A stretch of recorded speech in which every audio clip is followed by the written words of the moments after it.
Welcome to my YouTube channel BSc maths वाला। So guys आज हम पढ़ने वाले हैं, इस चीज़ को प्रूव करने वाले हैं जो रिमार्क में मैंने लिखा है। A vector B vector C vector ये स्केलर ट्रिपल प्रोडक्ट है equal to B vector C vector A vector equal to C vector A vector B vector. ये मैट्रिक्स के फॉर्म में रिप्रेजेंट किया गया, लेकिन ये मैट्रिक्स है नहीं, ये स्केलर ट्रिपल प्रोडक्ट है। ये तीनों का रिजल्ट इक्वल होता है। इसका रिजल्ट निकालो, जो रिजल्ट इसका है वही रिजल्ट इसका भी, वही रिजल्ट इसका है। ठीक है, सो मैं ये चीज़ मैं आपको प्रूफ करके दिखाने वाला हूँ। ठीक है, so let's start. Let a vector हम मान लेते हैं A1 I A2 J plus A3 K, सब वेक्टर लगा हुआ सब। ठीक है, तो आप समझ जाना। B vector B1 I B2 J plus B3 K, C vector बराबर C1 I plus C2 J plus C3 K। ठीक है, तो पहले हम क्या किसका रिजल्ट निकालेंगे, इस चीज़ का A vector B vector C vector, जिसको हम लोग स्केलर ट्रिपल प्रोडक्ट बोलते हैं। तो ये मैट्रिक्स वाला ऐसे करके डिनोट किया गया है, लेकिन है नहीं ये मैट्रिक्स, ऐसे रिप्रेजेंट करते हैं ऐसे।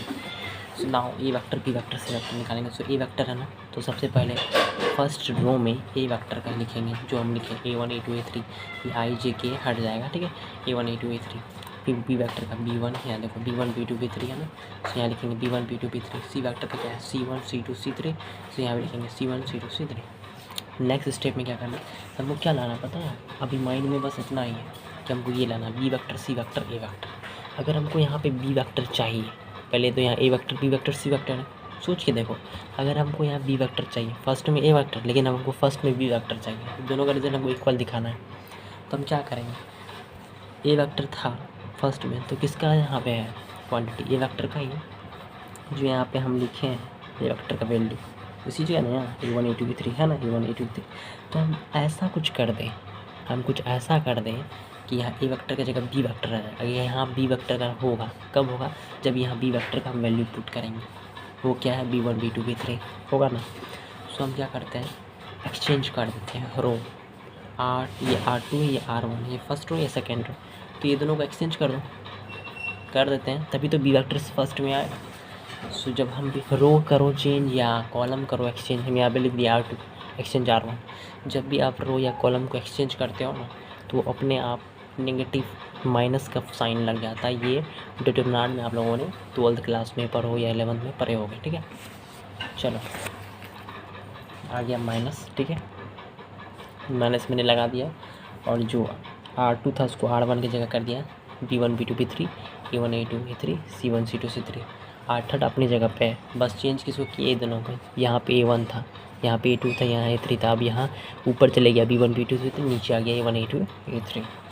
अब हम B1 बी वेक्टर तो ला लिया, उसके बाद क्या लाना होगा, सी वेक्टर लाना होगा। मतलब सी वेक्टर का मतलब क्या है, जैसे यहाँ बी वेक्टर है तो यहाँ बी वेक्टर का वैल्यू है B1 B2 B3। अगर हमको यहाँ सी वेक्टर चाहिए तो किसका वैल्यू रखना होगा, ये सेकेंड रो, ये देखो ये फर्स्ट रो का वैल्यू, ये सेकेंड रो का वैल्यू, ये थर्ड रो का वैल्यू। हमको यहाँ पे सेकेंड रो का वैल्यू सी वेक्टर चाहिए, तो सी वेक्टर में C1 C2 C3, मतलब ये दोनों का एक्सचेंज कर देना है। मतलब यहाँ पे नहीं, वहाँ पे एक्सचेंज कर लेंगे, यहाँ पे। चलो करते हैं, सेकेंड और थर्ड रो को एक्सचेंज करते हैं। अब फिर एक्सचेंज करेंगे तो फिर माइनस आएगा, तो यहाँ मैंने फिर माइनस लगाया हुआ, देखो पहले तो माइनस था ही, एक और माइनस मैंने लगाया। तो किसको एक्सचेंज किए, सेकेंड और थर्ड रो। तो फर्स्ट रो तो एज इट इज़ उतार देंगे B1 B2 B3।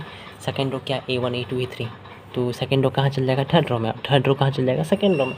तो क्या हो जाएगा C1 C2 C3 A1 A2 A3। तो माइनस माइनस तो क्या बना देगा, पॉजिटिव बना देगा। तो यहाँ क्या बन गया, B1 B2 B3 C1 C2 C3 A1 A2 A3। क्या लेके चले थे, vector A vector B vector C, ये लेके चले थे। वैल्यू है क्या है, देखो B vector B1 B2 B3 किसका वैल्यू है, बी वेक्टर का, तो मैंने यहाँ बी वेक्टर लिखा। C1 C2 C3 किसका है, सी वेक्टर का।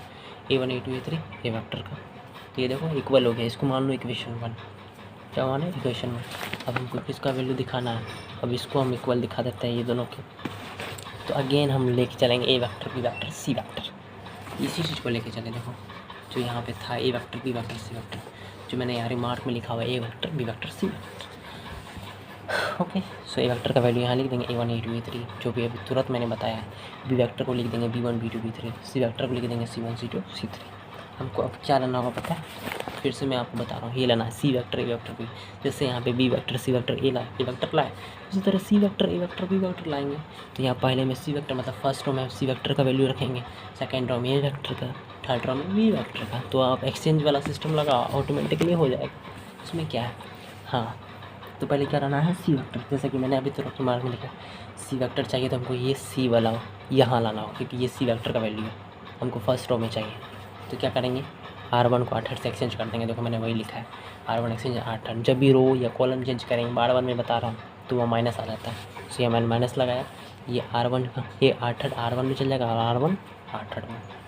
तो क्या जाएगा C1 C2 C3 B1 B2 B3 A1 A2 A3। ये R2 जो एज इट इज जाओ यहाँ पे था B1 B2 B3 अपने जगह पे एक्सचेंज क्या हुआ, ये R3 और R1 ये अपने अपने पोजीशन को चेंज किए हैं, इसलिए यहाँ पे भी आ गया माइनस आ गया। चलो नेक्स्ट पेज में चलते हैं।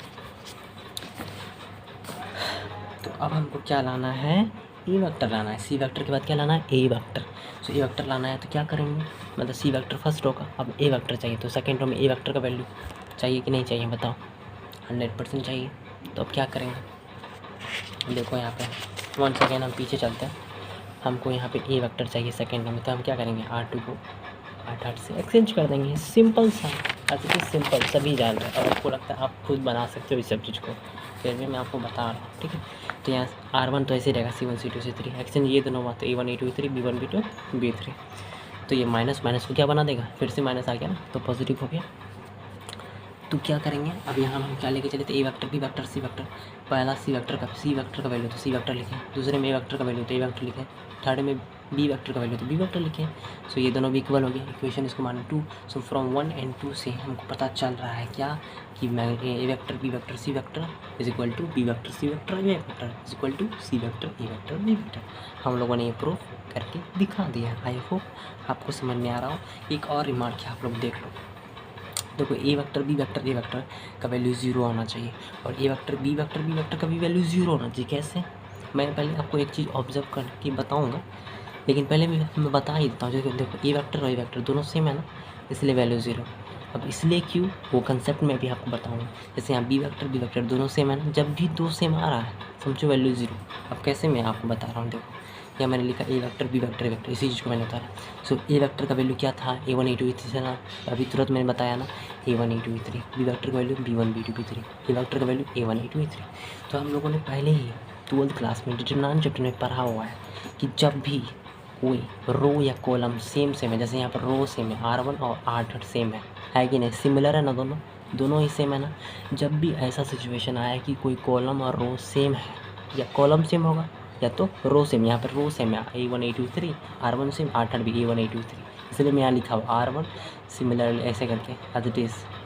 जब भी सेम हो तो ना ऐसा सेम बोल देते हैं R3, ये दोनों सेम है तो इसका वैल्यू क्या हो जाएगा, ऑटोमेटिकली 0 हो जाएगा। ये सबको पता होना चाहिए थी और आई होप आपको समझ में आ रहा होगा। उसी तरह ये भी वही है, यहाँ बी वेक्टर का वैल्यू लिखेंगे, यहाँ बी वेक्टर भी, ये क्या हो जाएगा R2 और R8 का वैल्यू से। जब भी वैल्यू रो हो या कॉलम हो सेम आ रहा है, उसका डिटरमिनेंट का वैल्यू 0 आने वाला है। ये डिटरमिनेंट इसका वैल्यू 0 ही आएगा। फिर भी आपको विश्वास नहीं, आपको एग्जांपल ले लो ना, 12th क्लास का बुक देखो, आपको पता चलेगा। आई होप आपको समझ में आ रहा होगा। Please subscribe my channel and share this video. Thank you so much, bye bye, see you.